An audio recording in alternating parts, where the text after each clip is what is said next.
Di ko inasahan na merong katapat si kamatayan. Isang obispong may balabal na merong tinatago na kapangyarihan. Siya'y naghahari-harian kasama nyo kanyang 8 tauhan. Doon nila pinaglanuhan palawaking kanilang pulang rehilyon para mahakot ang sangkatauhan. Di matatakasan kahit patakbuhan o pagtaguan. Walang imposible sa kanilang angka na pinapatakbo ng kapangyarihan. Talaga walang katapusan ng kanya mga nasimulan legacy ang di mabubura. Walang makakapigil sa sumba niyang hinanda kapag siya na yun na wala may papalit na bagong hari ng Dima.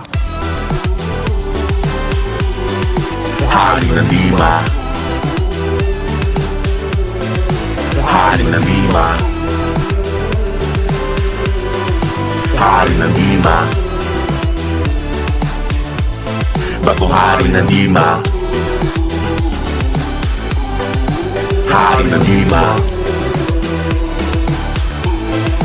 Hari ng Dima. Hari ng Dima. Bagong hari ng Dima.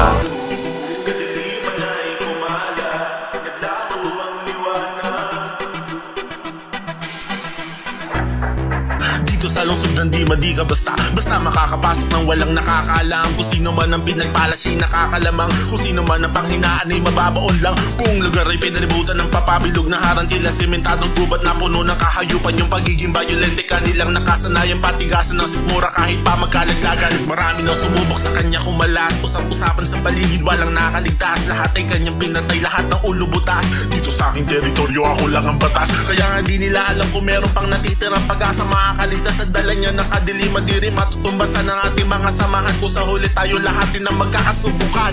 Di matatakasan kahit patakbuhan o pagtaguan. Walang imposible sa kanilang angka na pinapatakbo ng kapangyarihan. Talaga walang katapusan ng kanya mga nasimulan legacy ang di mabubura. Walang makakapigil sa sumba niyang hinanda kapag siya na yun na wala may papalit na bagong hari ng Dima. Hari ng Dima. Hari ng Dima. Hari ng Dima. Bagong hari ng Dima. Hari ng Dima.